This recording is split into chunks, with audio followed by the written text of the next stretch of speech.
بسم اللہ الرحمن الرحیم۔ خوراک کی ناشکری پر اللہ کا عذاب۔ قوم سبا پر اللہ کے عذاب کا واقعہ۔ اہل سرسر کی ایک قوم جسے قوم سبا بھی کہا جاتا ہے، اللہ تعالیٰ کی بے شمار نعمتوں کے اندر زندگی گزار رہی تھی۔ یہ قوم ایک عظیم تہذیب و تمدن کی مالک تھی۔ حضرت داؤد علیہ السلام اور حضرت سلیمان علیہ السلام کی باعظمت حکومتوں کے بعد ان کی حکومت زبان زدے خاص و عام تھی۔ کہا جاتا ہے کہ یہ لوگ گندم کے مغز سے آٹا پیس کر روٹیاں پکاتے تھے، لیکن اس کے برعکس وہ اس قدر اسراف کرنے والے اور ناشکرے تھے کہ انہی روٹیوں کے ساتھ بچوں کا پاخانہ صاف کرتے تھے۔ بعد ازاں ان آلودہ روٹیوں کو اکٹھا کرنے سے ایک پہاڑ بن گیا تھا۔ پھر ایک صالح شخص نے وہاں سے گزرتے ہوئے ایک عورت کو دیکھا جو روٹی کے ساتھ بچے کے پاخانے کے مقام کو صاف کر رہی تھی۔ اس شخص نے عورت سے کہا، تیرے اوپر افسوس، خدا سے ڈر، کہیں ایسا نہ ہو کہ خدا تیرا اوپر اپنا غضب ڈھائے اور تجھ سے اپنی نعمت چھین لے۔ اس عورت نے جواب میں مذاق اڑایا اور مغرورانہ انداز میں کہا، جاؤ جاؤ، گویا کہ مجھے بھوک سے ڈرا رہے ہو۔ جب تک سرسار جاری ہے مجھے بھوک سے کسی قسم کا کوئی خوف نہیں ہے۔ کوئی زیادہ عرصہ نہیں گزرا کہ اللہ تعالیٰ نے ان لوگوں پر اپنا غضب ڈھایا۔ پانی جو کہ زندگی کی بنیاد ہے ان لوگوں سے چھین لیا، یہاں تک کہ قحط نازل ہوا۔ بات یہاں تک پہنچ گئی کہ ان کی ذخیرہ کی ہوئی تمام غذا ختم ہو گئی۔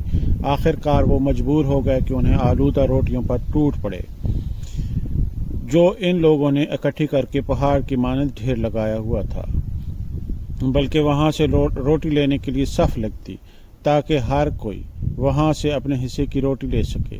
کفران نعمت، قحط اور ان کی بدحالی کے بارے میں متعدد روایات موجود ہیں۔ سورۃ نحل کی آیات نمبر 112 اور 113 میں یوں ارشاد ہوتا ہے،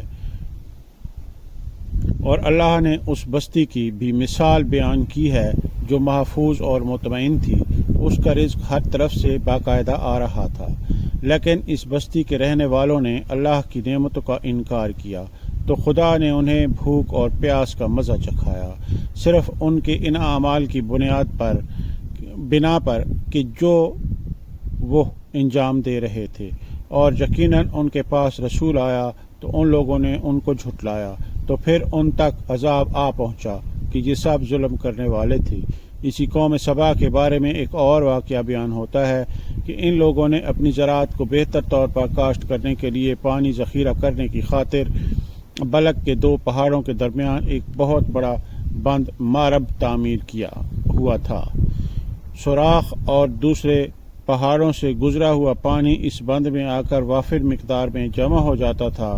قوم سبا نے اس پانی سے صحیح طور پر استفادہ کرتے ہوئے وسیع و عریض اور بہت سے خوبصورت باغات لگائے اور کھیتی باڑی کو رونق بخشی۔ ان باغات کے درختوں کی شاخیں اس قدر پھلوں سے لدی ہوئی ہوتی تھیں کہ کہتے ہیں کہ اگر کوئی شخص سر پر ٹوکری رکھ کر ان کے نیچے سے گزرتا تو پھل خود بخود ٹوکری میں گرنا شروع ہو جاتے اور قلیل مدت میں ٹوکری تازہ پھلوں سے بھر جاتی، لیکن نعمتوں کی کثرت نے انہیں شکر کرنے کے بجائے سر مست اور غافل کر دیا تھا، جہاں تک کہ ان کے درمیان بہت بڑا طبقاتی نظام وجود میں آ چکا تھا۔ ان میں سے صاحب اقتدار لوگوں نے کمزوروں اور ضعیفوں کا خون چوسنا شروع کر رکھا تھا، جہاں تک کہ ان لوگوں نے خدا سے ایک احمقانہ التماس کیا جس کا ذکر سورہ سبا کی آیات نمبر 19 میں ملتا ہے۔ انہوں نے کہا، خدایا ہمارے سفروں کے درمیان فاصلہ زیادہ کر دے۔ انہوں نے اللہ تعالیٰ سے التماس اس لیے کیا تاکہ غریبوں، بے نواح لوگوں، عمرہ اور ثروت مندان ان کے ہمراہ سفر نہ کریں۔ ان کی خواہش یہ تھی کہ آبادیوں کے درمیان خشکی ہو اور فاصلہ بہت زیادہ ہو تاکہ تہی دست اور کم آمدنی والے لوگ ان کی طرح سفر نہ کر سکیں۔ اللہ تعالیٰ نے ان مغرور پیٹ کے پجاریوں پر اپنا غضب نازل کیا۔ بعض روایتوں کے مطابق ان مغرور لوگوں کی آنکھوں سے دور صحرائی چوہوں نے مارب نامی بند کی دیواروں پر حملہ کر کے انہیں اندر سے کھوکھلا کر دیا۔ ادھر سے بارشیں زیادہ ہوئیں جن کی وجہ سے سیلاب آ گیا۔ اور اس بند میں پانی بہت زیادہ اکٹھا ہو گیا۔ اچانک بند کی دیواریں ٹوٹیں، اس سے ایک بہت بڑا سیلاب آیا جس میں تمام دیہات، آبادیاں، مال مویشی، باغات، کھیتیاں، ان کے محل اور گھر پانی میں غرق ہو کر نابود ہو گئے۔ ان کے باغات میں زراعت میں سے صرف بیری کے درخت اور کچھ جھاڑیاں بچی ہوئی تھیں۔ خوش الحان پرندے وہاں سے کوچ کر گئے تھے، جبکہ الوؤں اور کووں نے قوم سبا کے کھنڈرات میں اپنے گھونسلے بنائے تھے۔